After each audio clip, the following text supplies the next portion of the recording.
So, good morning, sir. Good morning, classmates. I will discuss about, my topic is all about Rizal's annotation to Antonio Morga's Socesos de las Islas Filipinas. First, title, Spanish. Sucesos de las Islas Filipinas por el Dr. Antonio de Morga, obra publicada en México en el año de 1609. Nuevamente sacada a luz y anotada por José Rizal y precedida de un prólogo del profesor Fernando Lumentri. In English, an event in the Philippines island by Dr. Antonio de Morga, a work of published in Mexico in the year of 1609, printed and annotated by Rizal, preceded by the introduction by Professor Ferdinand Lumentri. So the next slide, definition of terms. So let's first have some definition of key terms related to my report. So first one is the annotation. Annotation, a note of explanation or comment added to a text or diagram. So, isa daw itong note or comment na dinadagdag sa isang text often scholarly work to provide an explanation or criticisms about particular part of it. But the term can be used is more general way to refer a note added in any text. So a note that you can scribble of your textbook is an annotation. So the next one is Socesos. Socesos, events, happenings, or occurrences. So it means the work of honest observer or versatile of bureaucrat who knew the working is the administrator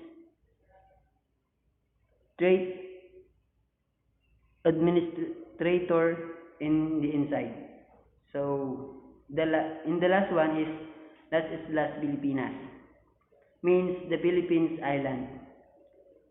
It simply means Philippine island. The Philippines was named in honor by King Philip II of the Spain. So ang laman daw ng book na ito is yung mga events or nangyari sa Pilipinas before and during the Spanish colonization, na kung saan nagbigay komento si Rizal sa bawat part na nakita niyang may mali at dapat itama. So ito rin ang isa sa mga achievements ni Rizal sa Paris noong January. 1990 was the publication of his second book. Ito nga yung annotated edition of Morga's Socesos. So he discovered in British Library Museum, copied and brevetted by hand and annotated. So it was printed by Garnier Ferreres. So the next slide. What initially prompted Rizal to do the annotation? So there are two. First, Rizal have been reflecting on his country's history. So the first one, Dr.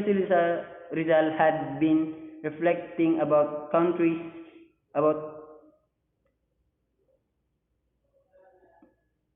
his past, and he had burning desire to know the exactly conditions of the Philippines when Spaniards came here, because he realized the importance of the past, as to know to understand the present and eventually control in the future.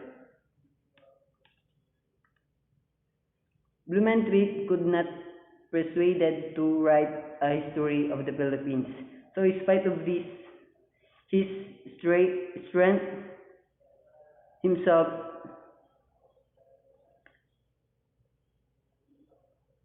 embarking some historical research and admitted his. So makikita ito sa letter na ipinadala niya sa isang matalik niyang kaibigan na si Blumentritt. And instead he asked his friend to write the history of the Philippines since he know Blumentritt is capable to doing it because he already read a lot of books about the Philippines and the Spain. Next slide.